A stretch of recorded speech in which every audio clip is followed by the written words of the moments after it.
ठीक है। और मैंने आपको बताया था कि आपकी एक बीएस की जो डिग्री है 4 साल की, दैट्स अ प्रोजेक्ट। क्यों प्रोजेक्ट है? उसका एक ऑब्जेक्टिव है।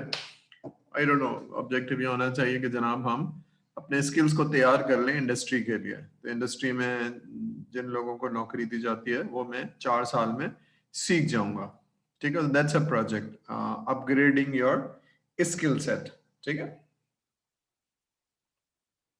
अब इस प्रोजेक्ट में कोई ऐसी चीज हो सकती है जो अनवांटेड है या रिस्क है। फॉर एग्जांपल, सेमेस्टर के दौरान में बीमार हो गया, या फाइनल एग्जाम के दौरान में पेपर ना दे सका, या कोई टीचर सब्जेक्ट ऐसा मिल गया जो मुझे कॉम्प्रीहेंड नहीं हो रहा है। These are all risk. ठीक है। या ऐसा कोई टीचर मिल गया जो मेरी समझ में नहीं आ रहा है। ठीक है। या बहुत ही फ्लुएंट नहीं है समझाने में। These are risk on your 4 years project. ठीक है। तो सॉफ्टवेयर डेवलप भी, वेबसाइट बनानी है तो 3 महीने का प्रोजेक्ट, एक बहुत बड़ी एप्लीकेशन बनानी है तो 2 साल का प्रोजेक्ट।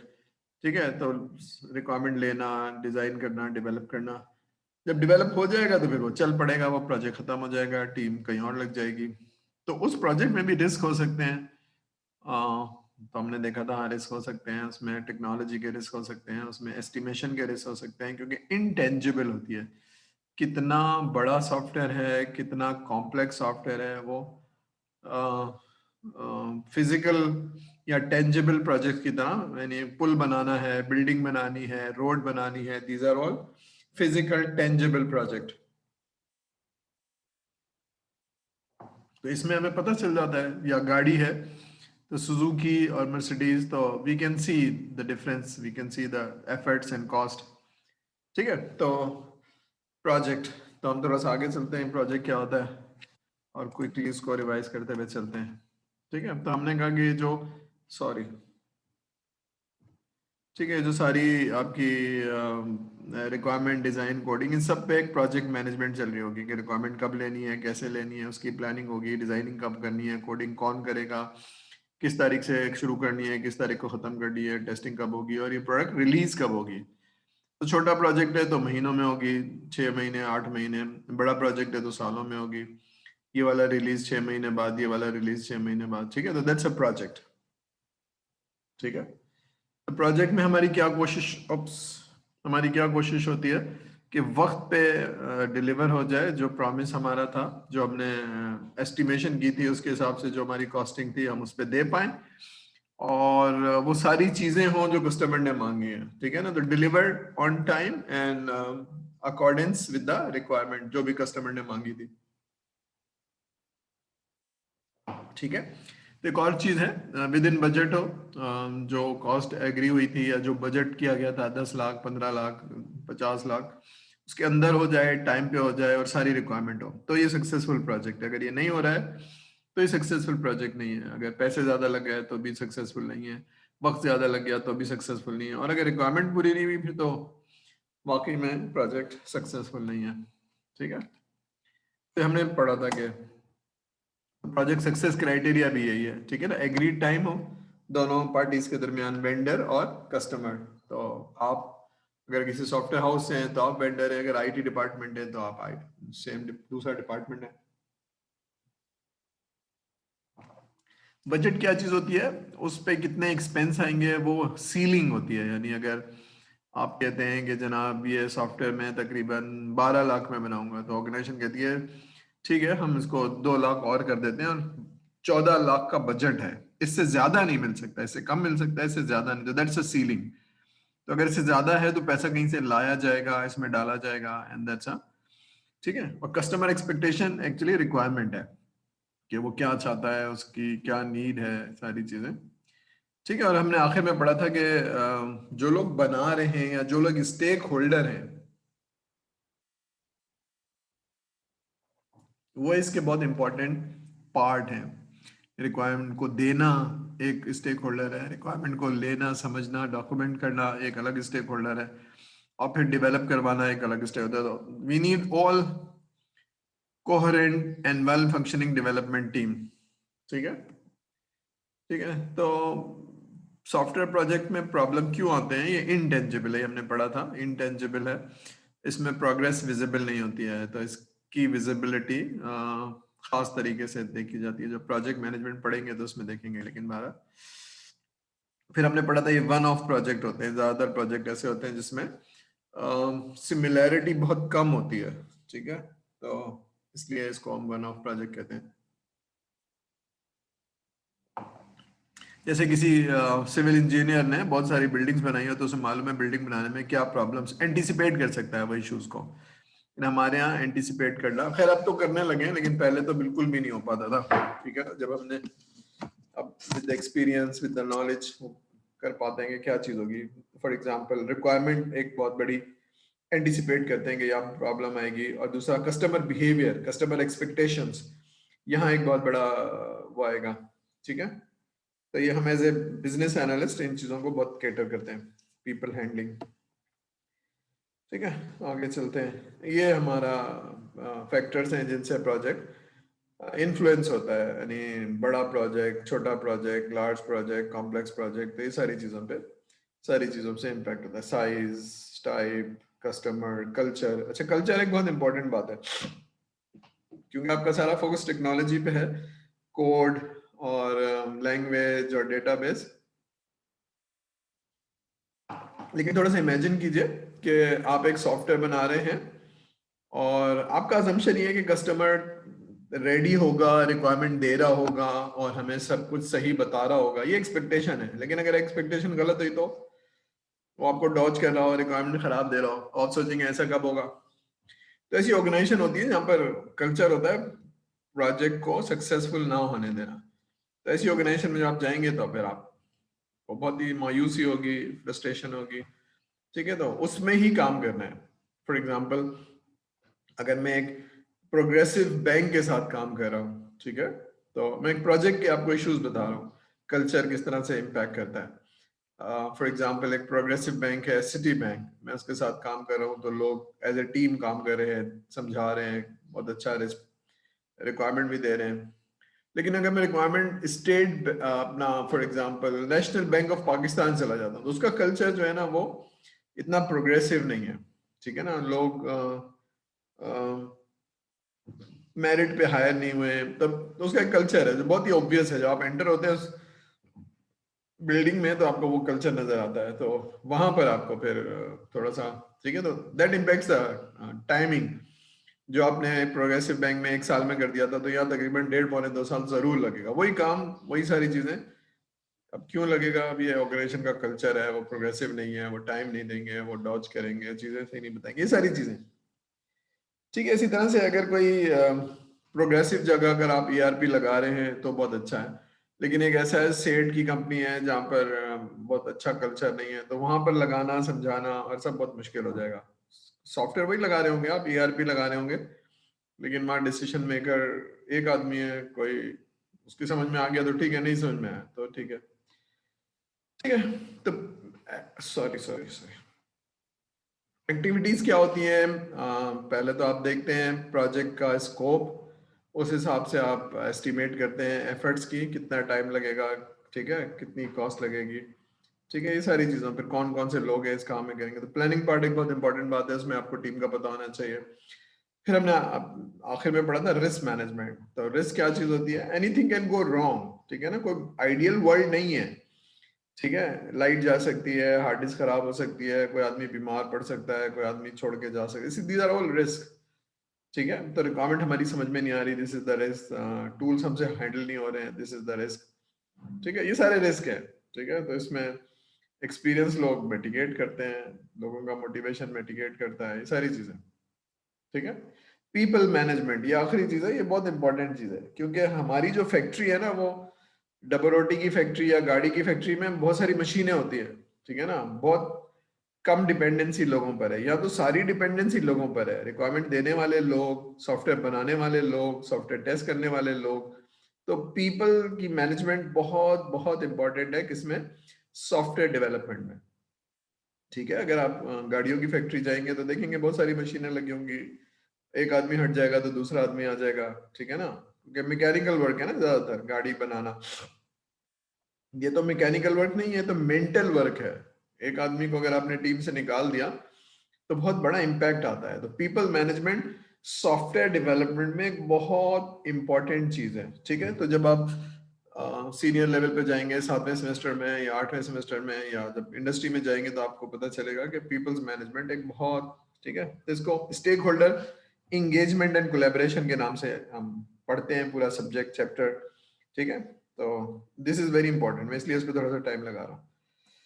रिपोर्टिंग, प्रपोजल राइटिंग हमने पढ़ लिया था। ये 10 एक्टिविटीज हैं। प्रोजेक्ट का स्कोप पहली चीज है। स्कोप का मतलब है बाउंड्रीज, करना क्या है, कितना बड़ा प्रोजेक्ट है। तो प्रोजेक्ट बड़ा, छोटा, कॉम्प्लेक्स कैसे पता चलेगा? फॉर एग्जाम्पल ईआरपी है, ईआरपी में 4 मॉड्यूल है तो अलग स्कोप है, 14 मॉड्यूल है तो अलग स्कोप है। ज्यादा काम हो गया ना, ये भी चाहिए, ये भी चाहिए, ये भी चाहिए, ठीक है। अगर छोटा सा वेबसाइट बनानी है 4 पेज की तो एक अलग स्कोप है, लेकिन large and comprehensive content management अखबार के लिए बनाना है तो वो एक लार्ज कॉम्प्लेक्स प्रोजेक्ट है, ठीक है। तो स्कोप से डिवाइड होगा, टाइम पता चलेगा, कॉस्ट पता चलेगी, ठीक है ना। तो आप देखेंगे कि इसमें 10 लोग चाहिए 3 महीने के लिए, तो उसका टाइम और कॉस्ट कुछ और चाहिए, एफर्ट एस्टिमेशन करते हैं हम, ठीक है। तो ये वाली चीजें जिनको आप मैनेज करते हैं, कॉस्ट को भी मैनेज करते हैं, टाइम को भी मैनेज करते हैं, और सॉफ्टवेयर की क्वालिटी को मैनेज करते हैं। तो कुछ स्टैंडर्ड्स होते हैं आपके पास जिनको आप मैनेज करते हैं, ठीक है ना, एज ए प्रोजेक्ट मैनेजर। और आपकी टीम होती है क्वालिटी को, क्वालिटी की कुछ चीजें तो हैं जो स्टैंडर्ड हैं। जैसे आपने एसआरएस का टेम्पलेट पढ़ा, तो जब रिक्वायरमेंट लेनी है तो IEEE का एसआरएस टेम्पलेट अगर यूज नहीं हो रहा है तो क्वालिटी कंप्रोमाइज हो रही है। फिर जो प्रोसेस है, अगर आपने वो यूज नहीं किया है तो क्वालिटी कंप्रोमाइज हो रही है। हमने पढ़ा था ना कि अच्छा सॉफ्टवेयर बनाने के लिए अच्छा वो चाहिए, प्रोसेस चाहिए। तो प्रोसेस को मेंटेन करना, प्रोसेस को यूज करना, अगर नहीं यूज कर रहा है तो क्वालिटी कंप्रोमाइज हो रही है, ठीक है ना। तो कोई आदमी कहेगा भाई ये नहीं हो सकता। उसके अलावा फिर आपके पास राइट स्किल सेट चाहिए, ये वाली चीज, ह्यूमन रिसोर्स, ठीक है ना। आपके पास अगर टीम है तो उसमें बिजनेस एनालिस्ट एक्सपीरियंस चाहिए। अगर आप रिक्वायरमेंट लेने जा रहे हैं इंश्योरेंस की तो इंश्योरेंस का BA चाहिए। अगर आप सप्लाई चेन लेने जा रहे हैं तो सप्लाई चेन का BA होना चाहिए। फिर उसके बाद उसका आर्किटेक्ट होना चाहिए। फिर डेवलपमेंट टीम एक्सपीरियंस है, नॉन एक्सपीरियंस, हर आदमी जीरो एक्सपीरियंस के साथ नहीं हो सकता। तो राइट रिसोर्स, ठीक है, तो ये कैसे आएगी, कितने महीने तक रहेगी, फिर प्रोजेक्ट कितने महीने रहेगा, तो ये सारी चीजें इसमें मैनेज करनी है, ठीक है। नहीं है तो हायर करो भाई, ठीक है। तो ये है प्रोजेक्ट के अंदर। अब सॉफ्टवेयर बनाना है तो उसमें ऑफिस भी चाहिए, लोग भी चाहिए, कंप्यूटर भी चाहिए, ठीक है। कम्युनिकेशन बहुत इंपॉर्टेंट बात है, हर आदमी को हर चीज पता हो, ठीक है। अगर नहीं पता होगी तो वो काम कैसे कर पाएगा? तो ये कहने को तो बहुत आसान है, लेकिन प्रोजेक्ट के अंदर अगर 50 लोग, 60 लोग हो और उनको राइट टाइम पे इंफॉर्मेशन ना मिल सके तो lots of time is wasted. For example, यूँ समझ लीजिए कि मैंने एक रिक्वायरमेंट बनाई है एसआरएस, और एसआरएस का वर्जन 1 बनाया और उसको ग्रुप पे डाल दिया है। तो जो डिजाइनर और डेवलपमेंट की जो टीम थी उसने काम शुरू कर दिया। 3 दिन बाद पता चला कि ये रॉन्ग वर्जन था, तो क्योंकि कम्युनिकेट नहीं हो पाया था, तो वो जो 10 दिन का काम था 5 लोगों का, 50 man days has gone wasted. क्यों? Because things were not communicated properly. बात समझ में आ रही है? कम्युनिकेट कैसे होगी, वो कोई स्टैंडर्ड प्रैक्टिसेस है, कैसे करना है, कैसे नहीं करना है, ठीक है। जैसे क्लास का अनाउंसमेंट जो है ना, वो LMS पे असर करते हैं, ठीक है। तो व्हाट्सएप ग्रुप है लेकिन उस पर नहीं करते हैं, तो that's an standard communication methodology. और ये मेथोडोलॉजी में ऐसे होगा, ऐसे होगा, ऐसे होगा, दिस इज एग्रीड। तो स्टूडेंट्स की एक्सपेक्टेशन है कि सर क्या करेंगे, कैसे करेंगे, और टीचर को भी पता है ऐसे करेंगे। कोई नॉन स्टैंडर्ड प्रैक्टिस से कम्युनिकेट नहीं करेंगे, ठीक है ना। वैसे इनफॉर्मल कर सकते हैं, एक मीटिंग कर ली जूम की, इसमें 4 बच्चों ने सवाल किए, वो बता दिए, but otherwise there has to be a standard communication methodology, ठीक है। इसको भी मैनेज करना जरूरी है, किससे बात करनी है, किससे नहीं करनी है। 50 लोग हैं तो डिस्कशन किससे करना है और किससे नहीं करना है, ठीक है। तो पूरा कम्युनिकेशन होता है, और किस तरह से करना है, ईमेल करनी है, लेटर लिखना है, फोन करना है, ठीक है। तो फटाफट उठाओ, फोन करो, बात करो उनसे, खत्म करो उसको, क्यों तुम इतना वेट कर रहे हो, ठीक है। तो there has to be a तो कम्युनिकेशन मैनेजमेंट ये प्रोजेक्ट के अंदर है। फिर रिस्क हमने थोड़ा सा देख लिया, कौन कौन से रिस्क हो सकते हैं, ठीक है ना। ये कम्युनिकेशन के बाद रिस्क, रिस्क ऐसे ही है जैसे जब भी आप कोई दुनिया में काम करते हैं तो उसमें कुछ ना कुछ रिस्क होता है। अगर आप पिकनिक पे जा रहे हैं तो बीमार हो सकते हैं, बस छूट सकती है, बस खराब। तो इसी तरह से सॉफ्टवेयर बनाने में भी ऐसे ही कि कोई ना कोई रिस्क हो सकता है। तो वंस यू गो इनटू, जिस तरह आप FIP करेंगे तो रिस्क ये है कि आपको सुपरवाइजर ना मिले सही, या सुपरवाइजर मिले तो उसकी नॉलेज ना हो सब्जेक्ट की, या सुपरवाइजर, व्हाटएवर। इसी तरह से टेक्नोलॉजी का हो सकता है कि जी जिस टेक्नोलॉजी पे काम कर रहे हैं हमने सीखा हुआ नहीं है, हम एज्यूम कर रहे हैं कि 2 महीने में सीख लेंगे और हमने नहीं सीख पाए, तो ये सारे रिस्क हैं, ठीक है। इसी तरह से अभी मैं कम्युनिकेशन इसको छोड़ रहा हूँ प्रोक्योरमेंट को, लेकिन अगर कंप्यूटर खरीदने हैं, ऑफिस जगह चाहिए, नॉर्मली होते हैं आपके पास, तो इसमें मैं छोड़ रहा हूँ। स्टेक होल्डर मैनेजमेंट, तो जो लोग हैं एक्सटर्नल लोग, इंटरनल लोग, सबको मैनेज करना, सबका कोलैबोरेशन। कोलैबोरेशन नहीं है तो टीम हार जाती है। जैसे होता है फुटबॉल में, हॉकी में या क्रिकेट में, आप बहुत चैंपियन डाल दें आप, लेकिन वो मेहनत नहीं कर रहे तो हार जाएंगे, ठीक है ना। तो जान कब मारेंगे, तो ये सारी चीजें हैं। तो this is like project management, ठीक है। कोई सवाल अभी तक किसी के जहन में, कोई चीज पूछना चाहे कोई? एनी क्वेश्चन सो फार? है भाई, क्वेश्चन है? नहीं है, चलिए आगे चलते हैं। ठीक है, रिस्क मैनेजमेंट हमने पढ़ लिया था, क्या चीज होती है, पढ़िए।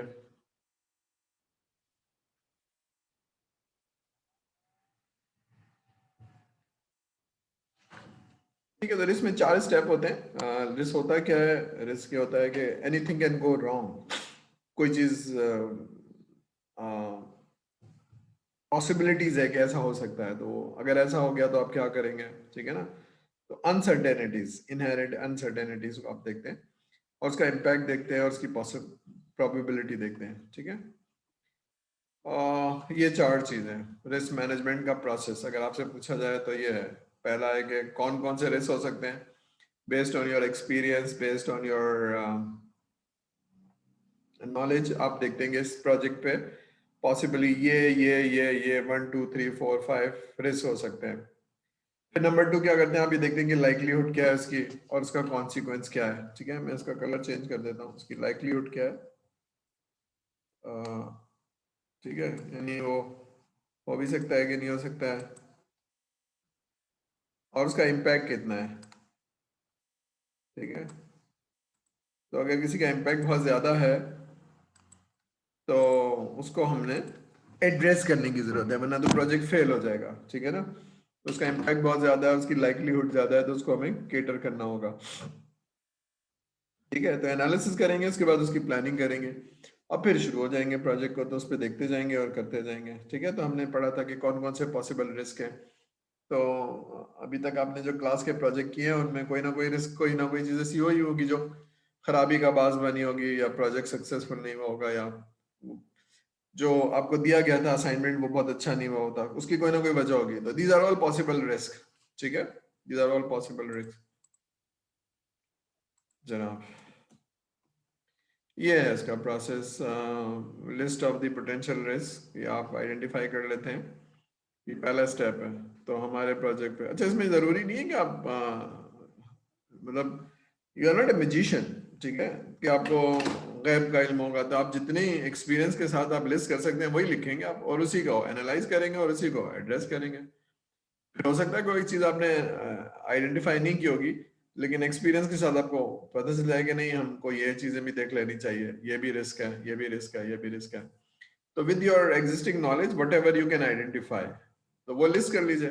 वो 2 हो तो 2 कर लीजिए, 4 हो तो 4 कर लीजिए, ठीक है। जब आपका एक्सपीरियंस ज्यादा होगा तो आप बहुत कॉन्क्रीट किस्म के रिस्क आइडेंटिफाई कर पाएंगे, ठीक है। फिर उसको एनालाइज करेंगे, उसका इम्पैक्ट, उसकी पॉसिबिलिटी, और फिर प्लान बनाएंगे, ठीक है, कि क्या करना है, और फिर उसको चलाते जाएंगे, ठीक है, यानी एग्जीक्यूट करते जाएंगे। तो मैंने आपको बताया था कि जब हम सॉफ्टवेयर हाउस चलाते थे, I was the operation head of software house owned by Meezan bank.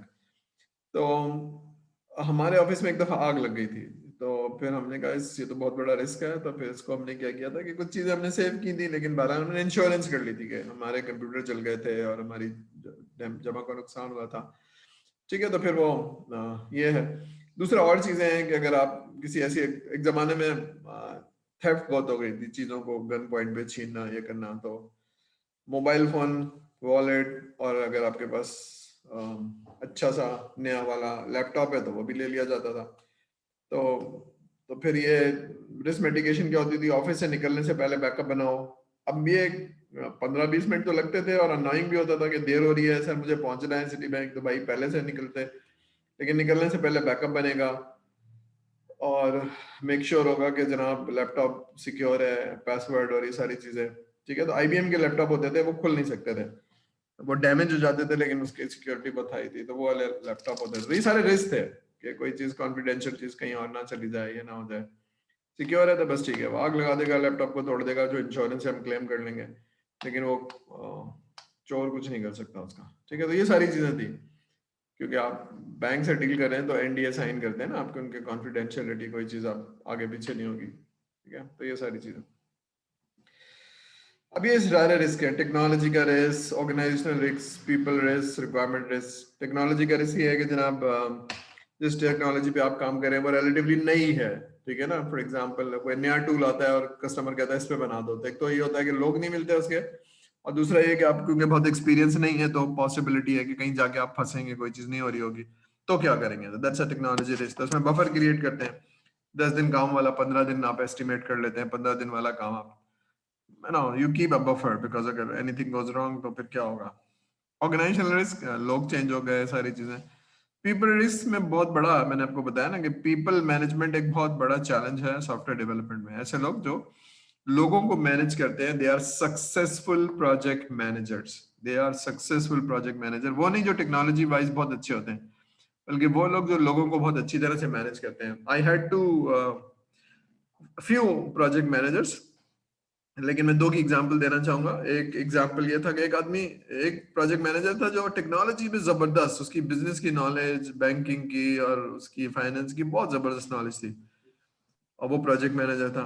लेकिन कहते थे सर उनके पास काम नहीं करना है, because he was very insulting person, और लोगों को हैंडल करना नहीं आता, लोगों के साथ बदतमीजी से पेश आते थे। एक साहब थे जो रिलेटिवली ओके थे, मतलब बहुत जबरदस्त नहीं थे, लेकिन वो लोगों से बहुत तमीज से बात करना और प्यार से बात करना, लोगों को समझाना, लोगों का ख्याल रखना, तो हर दूसरा लड़का कहता सर उनके साथ काम करना है। अब कस्टमर भी यही कहता था कि यार उनको भेज दें, क्योंकि वो बहुत बहुत अच्छी तरह से पेश आते हैं, उनका मैनरिज्म, उनका जो बिहेवियर, उनका कंडक्ट तो है ना वेरी वेरी प्रोफेशनल। तो पीपल्स मैनेजमेंट एक बहुत इंपॉर्टेंट काम है, ठीक है। एस्टिमेशन, क्योंकि इंटेंजिबल है तो एस्टिमेशन गलत हो जाती है। अच्छा, क्योंकि ये जो सॉफ्टवेयर डेवलपमेंट है ना, एक तो इंटेंजिबल है और दूसरा सबसे बड़ा ये फिजिकल एस्टिमेशन नहीं है। जैसे दीवार बनानी है तो एक मजदूर एक दिन में एक दीवार बना देता है, तो दूसरा थोड़ा सा 4 ब्लॉक कम रखेगा, 4 ब्लॉक ज्यादा रख देगा। इस सॉफ्टवेयर के अंदर ना ये फिजिकल काम नहीं है। तो देखने में तो सारे डीएचएस उफा के स्टूडेंट है, सारे लोगों की कैपेसिटी एक है, लेकिन ये वाला स्टूडेंट जो है ना ये बहुत जबरदस्त है। तो ये मेंटल एस्टिमेशन को ना जज करना, अनलेस कि आपने साल 1.5 साल उसके साथ काम किया हो, तो ये मेंटल एस्टिमेशन जो है ना ये भी बहुत बड़ा एक प्रॉब्लम है। तो you don't do for team जिसके साथ आपने काम ना किया हो, ठीक है। तो जब आप प्रोजेक्ट मैनेजर होते हैं तो लोगों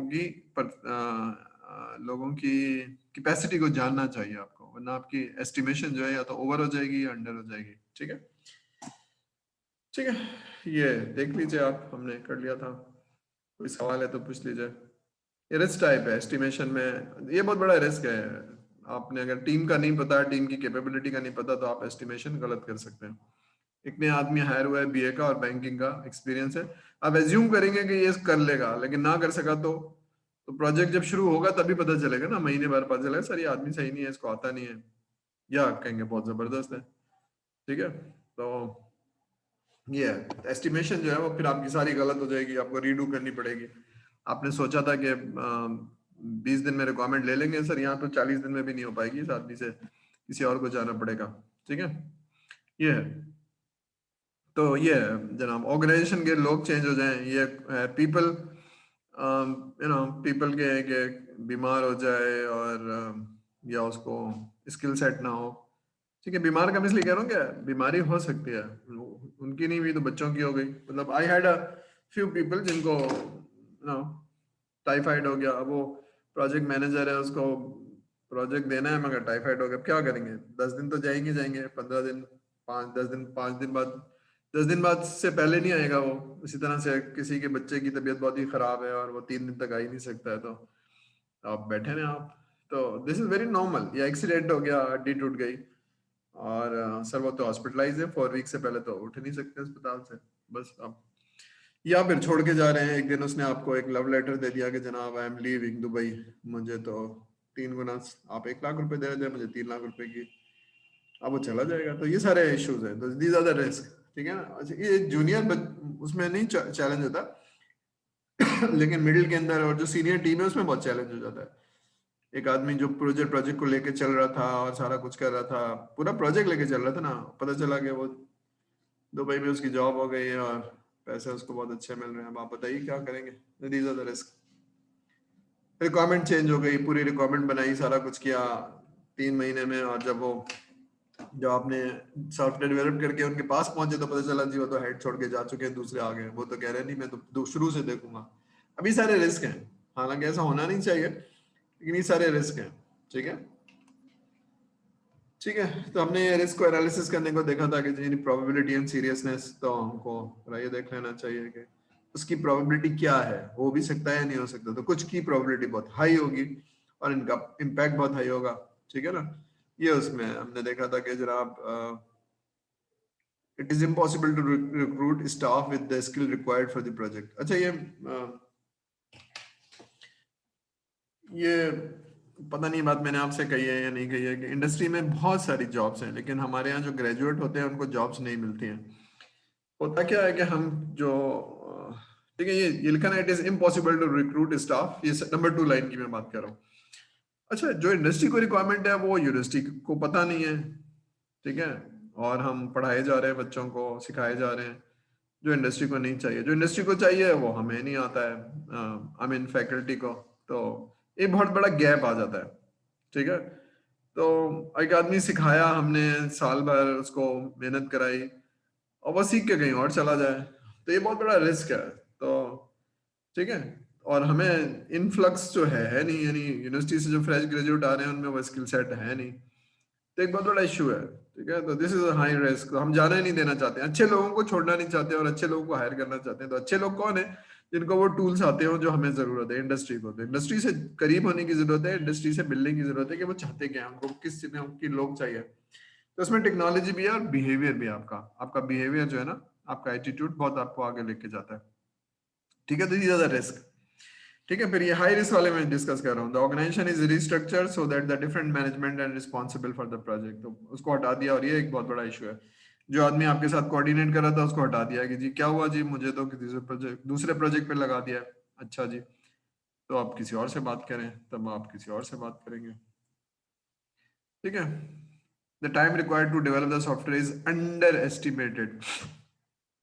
अंडर एस्टिमेटेड का मतलब है आपने सोचा था ये प्रोग्रामर हैं और ये एवरेज एस्टिमेशन ये है, तो ये 3 महीने में कर लेंगे सारी डेवलपमेंट। लेकिन जब आपको हर 15 दिन बाद जो रिपोर्ट मिल रही है, पता चल रहा है कि वो काम हो ही नहीं रहा है उन लोगों से, क्योंकि वो इनएक्सपीरियंस है या कोई और वजह है।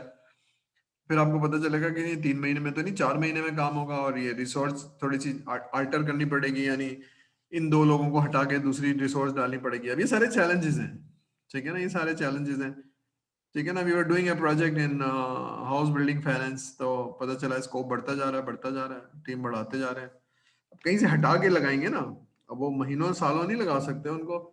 2 दिन के लिए लगा देंगे, 4 दिन के लिए लगा देंगे, उसका प्रोजेक्ट सफर हो रहा होगा, सैटरडे संडे लगा देंगे, लेकिन ऐसा नहीं हो सकता कि 2 महीने के लिए सारी रिसोर्स भेज दें। अब ये हाई रिस्क है कि स्कोप अगर कंट्रोल नहीं हो रहा या फिर परफॉर्मेंस कंट्रोल नहीं हो रही, तो दैट्स एन इशू। फिर पता चला जी हमारी टीम बैठी हुई है वहां पर रातों को, सैटरडे संडे, और फिर पूरा हफ्ता 10 दिन फिर काम किसी तरह से काबू में आया। तो ये सारे रिस्क हैं। ठीक है, ठीक है, बात समझ में आ रही है। फिर उसके स्ट्रेटजी होती है कि करना क्या है, अवॉइड करना है, मिनिमाइज करना है, या कोई और चीज़ करनी है। ठीक है, तो पहले तो आप अवॉइड करते हैं, इसको आने ही ना दें। फॉर एग्जांपल एक आदमी है जिसको जॉब ऑफर हो रही है, तो आप कोशिश करते हैं छोड़ के ना जाए 6 महीने तक, तो आप उसको जो भी कह रहा है उसकी बात मान लेते हैं, तो अवॉइड हो जाता है। या फिर आप देखते हैं उसका इम्पैक्ट कैसे कम हो जाएगा, तो आप कुछ कर लेते हैं कुछ ठीक है, फॉर एग्जांपल आपको मालूम है टाइमलाइन बढ़ने वाली है, ठीक है, ये लोगों से काम नहीं हो रहा है, तो आप क्या करते हैं कि कुछ लोगों को ऐड कर देते हैं कुछ वक्त के लिए, तो मिनिमाइज कर लेते हैं उसका इम्पैक्ट। ठीक है, जो 2 महीने का इम्पैक्ट था उसको आपने 30 डेज में कर दिया। कुछ आपने कस्टमर से बात कर ली कि जनाब ये है रीजन और ये चीजें, आपने स्कोप बढ़ाया तो थोड़ा सा वक्त बढ़ेगा, लेकिन कुछ आपने रिसोर्स लगा के इस तरह से। कुछ है कंटीजेंसी प्लान, कुछ चीजें ऐसी हैं जो आप खुद नहीं करते हैं, मसलन ऑफिस में आग लग जाना, चीजों का चोरी हो जाना या सिक्योरिटी का इशू, तो उसको आप फिर प्लान कर लेते हैं अपनी कंटीजेंसी के अंदर, इंश्योरेंस कर लिया या कुछ और कर लिया, या हार्डवेयर अगर आपका खराब हो सकता है तो आप मेंटेनेंस एग्रीमेंट उसका कर लेते हैं और उसकी सपोर्ट ले लेते हैं, ये सारी चीजें आप कर लेते हैं। ठीक है जनाब।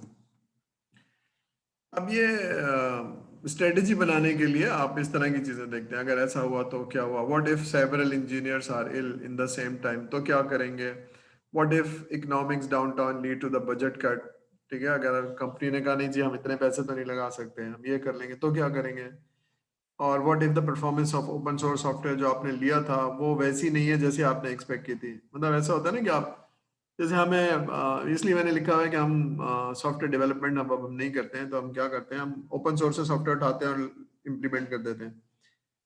तो क्या होता है कि उसमें जैसे आप सॉफ्टवेयर बनाते हैं तो कस्टमर कहता है ये भी हो ये भी हो ये भी हो, लेकिन जो बना बनाए सॉफ्टवेयर उसमें तो जो कुछ है वो है, आप लें या ना लें ओपन सोर्स का, तो आपने तो बनाया नहीं है, तो उसमें फिर ये होता है कि एक्सपेक्टेशन जो है, तो अगर ऐसा ना हो तो क्या होगा, ठीक है, तो फिर आप क्या करेंगे, फिर बैठ के लिखेंगे उसको कोड, तो कितना टाइम लगेगा, उसकी स्ट्रक्चर आपको पता है नहीं पता है, तो ये सारी चीजों का आप एक्सपीरियंस लोग होते हैं जो बैठ के डिस्कशन करते हैं, एनालाइज करते हैं, फिर उस पर डिसीजन लेते हैं।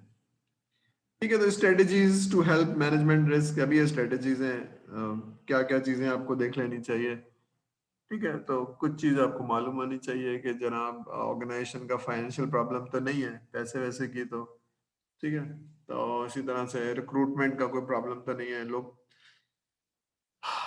आपको कैसे पता चलेगा ये ऑर्गेनाइजेशन हेल्दी है, इसका एटमॉस्फेयर, या अनहेल्दी है, कैसे पता चलेगा किसी ऑर्गेनाइजेशन का, वो बता सकता है?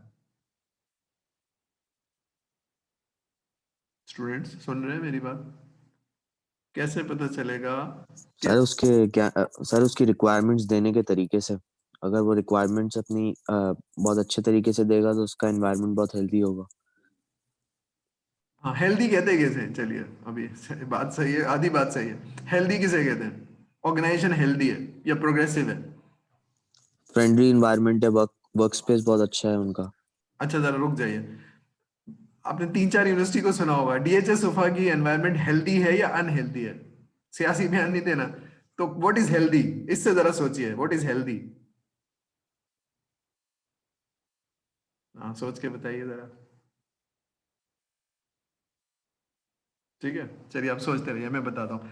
देखिए ऑर्गेनाइजेशन, जो प्रोफेशनल ऑर्गेनाइजेशन, उनकी हेल्थ ऐसे पता चलती है, अगर लोग बहुत जल्दी जल्दी छोड़ के जा रहे हैं तो ऑर्गेनाइजेशन का कल्चर अनहेल्दी है, लेकिन अगर लोग हैं और 15-15 साल से हैं, 20 साल से हैं, छोड़ के नहीं जाते हैं, स्टे करते हैं, माहौल बहुत अच्छा है, हेल्दी है, तो उसका मतलब है लोग छोड़ के नहीं जाएंगे।